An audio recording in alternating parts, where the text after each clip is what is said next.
So the first part of this lesson is discussing anions with hydrogen.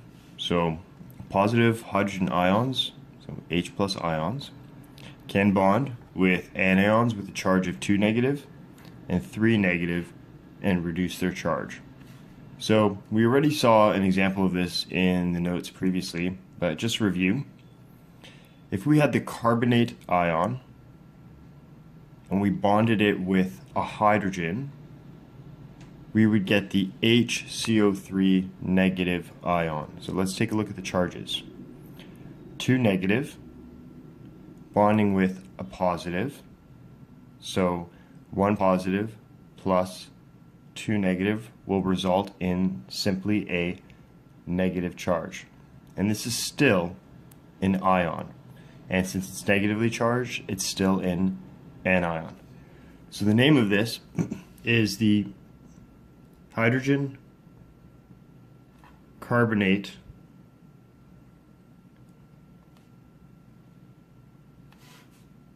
ion, or alternatively, we can call it the bicarbonate ion. So we can choose which one we want to call it. We don't call it both. The reason why we can call it bicarbonate is because we took the 2 negative charge and divided it in half to get the negative charge, and we were able to do that by adding a positive. We can also do that with sulfide. As you can see, sulfide has a 2 negative charge.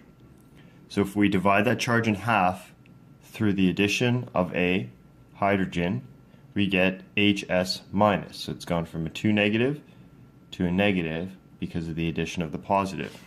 So this is called either the hydrogen sulfide ion or the bisulfide ion. Now, PO4 3 negative has a 3 negative charge, so it can accept up to 2 hydrogens and still have an overall negative charge. The problem with the phosphate ion is that we never use the prefix bi with the phosphate ion, because if we divide 3 negative by 2, we're going to get a negative 1.5 charge, and that doesn't exist. Charges only exist in whole numbers like negative or 2 negative or 3 negative, so on and so forth. So, for example, if we take a hydrogen, which is positive, and we bond it with a phosphate, which is 3 negative, then we are going to get HPO4, and take a second and see if you can predict the charge. It will be 2 negative. This ion is simply called the hydrogen phosphate ion. Now, if you took 2 hydrogens, each with a positive charge, and you added it to phosphate, take a second, see if you can predict both the formula and the charge.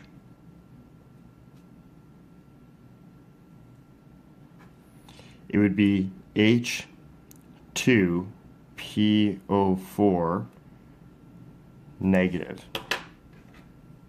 And that is called the dihydrogen phosphate. Oops. Let's put this on the screen here, sorry. The dihydrogen phosphate ion. Okay, so 2 H pluses, PO4 3 negative, H2PO4 dihydrogen phosphate. We cannot add yet another hydrogen there, because if we added another hydrogen, it would no longer be an ion. The overall charge would be 0, and then we would have a different substance altogether, which we are going to learn about now. But before we learn about that, let's take a look at this one over here. Say we had an H in front of an SO4. What name would we give that ion? Well, there's 2 names that we could give that one, because this one comes from the SO4 to negative. So it comes from the sulfate. So you could say this is either the hydrogen sulfate ion, but because, as we can see, because this is a 2 negative charge and we're adding a hydrogen, bringing it down to negative, we are cutting the 2 negative charge in half. So we could also say bisulfate, the bisulfate ion. So you can either say hydrogen sulfate ion or bisulfate ion.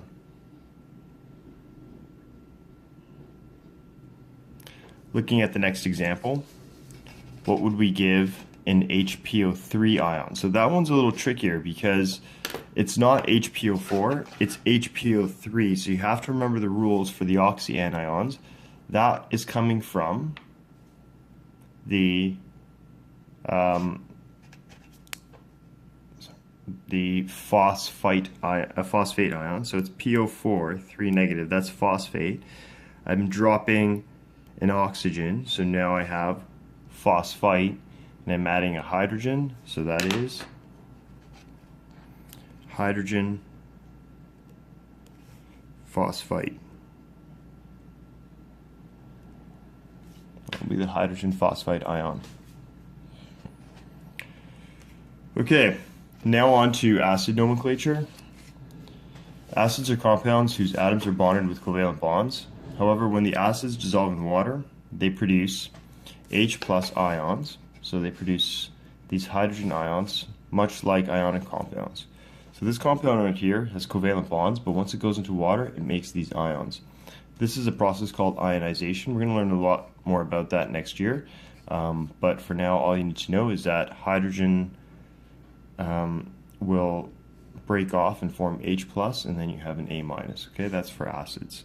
So you'll notice that acids always start with H, and they are dissolved in water. We only use the acid name if the compound is dissolved in water. For example, H2S is called hydrogen sulfide gas. It's the rotten egg smelling poisonous substance. But H2S aqueous is hydrosulfuric acid because it's now dissolved in water. And once it's dissolved in water, it's producing those H plus ions. Okay? Alright, so acids are basically, we can break them down into 3 different types of acids. You can have binary acids, and the reason why it's called binary, it means that there's only 2 things there. So there's hydrogen and 1 nonmetal. Then you can have oxyacids, where you have hydrogen and some sort of oxyanion. And if you're not sure what an oxyanion is, it's the ones that we learned in the previous lesson. So it's hydrogen plus one of these ones, nitrate, carbonate, sulfate, phosphate, chlorate, bromate, or iodate. Okay. And then you can have other acids, which is basically hydrogen plus some sort of complex ion that you find in the box at the top of your periodic table. Okay. So at any rate, you'll always have hydrogen bonded to one of these ions. All right. Okay. So let's start with binary acids. These are acids in which hydrogen is bonded to a single nonmetal element. For example, if hydrogen bonds with fluorine, you get hydrofluoric acid. So HF, aqueous, is hydrofluoric acid. Note, if you do not see the aqueous state, you just name these compounds normally. So HF would just be hydrogen fluoride gas. So you can only call it hydrofluoric acid if you have the aqueous symbol there, okay? And again, that prefix there is hydroic if it is a binary acid. If it is an oxyacid, then you have hydrogen bonded to the oxyanions, and so basically you're going to have no hydro in front. You just say sulfuric acid. So for example, if it's bonded with sulfate, it becomes sulfuric acid. All right. The other acids, these are acids in which hydrogen is bonded to another complex ion. So when hydrogen is bonded to thiosulfate, you get thiosulfuric acid, as you can see right there. H2S2O3. And you might be wondering why there's 2 H's. Well, it's because S2O3 is 2 negative charge. So you got to put 2 hydrogens on that. Okay, finally, we have organic or carboxylic acids. These acids are molecules that have a carboxyl group. So this is a carboxyl group right here. You don't need to know that this year, but I just wanted to put it in. You'll need to know it at the beginning of grade 12 bio and also at the end of grade 12 chemistry. But this is a carboxyl group. And in the molecule, you basically have carbon double bonded to oxygen, OH. So this becomes an acid group because the H can break off and form H+. In these cases, we write the H at the end of the COO instead of in front of the ion, right? So an example of this would be acetic acid, which is vinegar. Okay, this is the molecule that gives vinegar its characteristic taste. So you take your acetate ion, you add the hydrogen ion, and as you can see, the hydrogen will stick on to the end right here. The COO, it'll stick onto the end of that group, and you get acetic acid. So you write acetic acid CH3COOH. In this case, the H goes at the end, not at the beginning, right? Because we want to put the H right here, right beside the COO group. Okay, oxyacids are a bit tricky because they're very similar to the oxyanions. Just like naming oxyanions, the names and formulae of oxyacids depends on the number of oxygens present in the compound. So with the oxyacid formulae, you must always remember to balance the negative charge on the oxyanion with the appropriate number of hydrogens. Okay. So as you can see here, this is chlorate. It's got a negative charge. Okay. We learned about that last class. And so the formula of the oxyacid, well, if it's got a negative charge, I'm just going to add 1 hydrogen. So I write HClO3. And the name for that oxyacid is chloric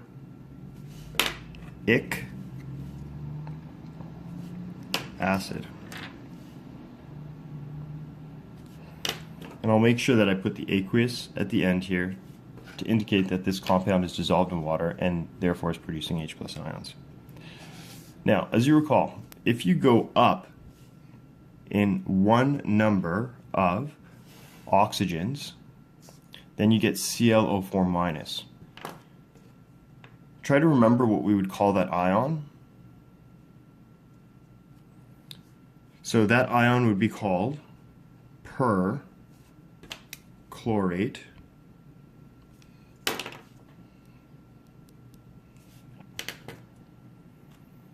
Recall that the charge doesn't change here, so you just add another hydrogen onto it.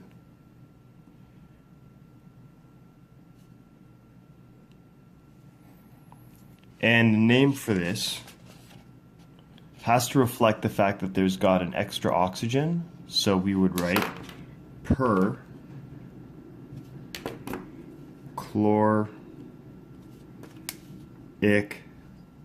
acid. So the name there is perchloric acid. Okay, next, if we drop an oxygen, ClO2, that is called chlorite. HClO2, aqueous, all right? And then we would call that chlorus acid. Finally, with 2 less oxygens away from the root, as you learned in the previous lesson, this is hypochlorite.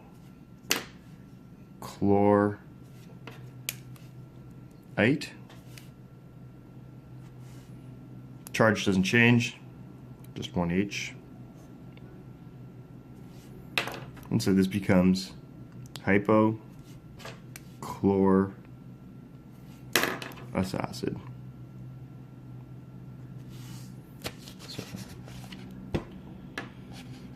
Okay, so just compare the names of the oxyanions with the names of the acids, and you can see the similarities. So ite became us, hypoite became hypous, and perate became peric.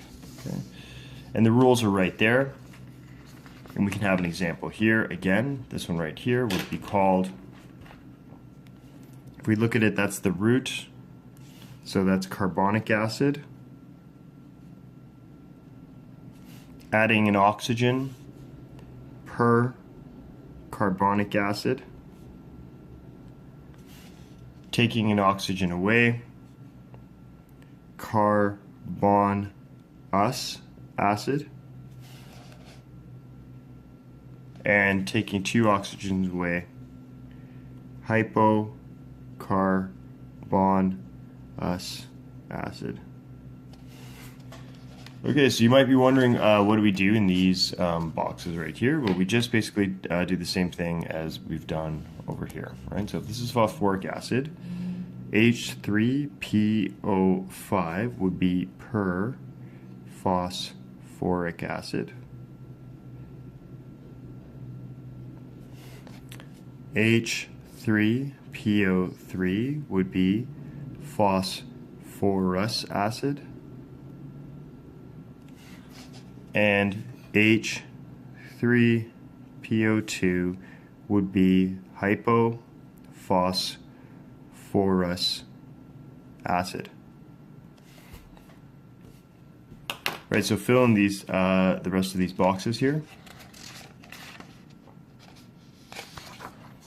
And on the back is a flow chart which we will use in the next lesson when we combine all the different compounds together.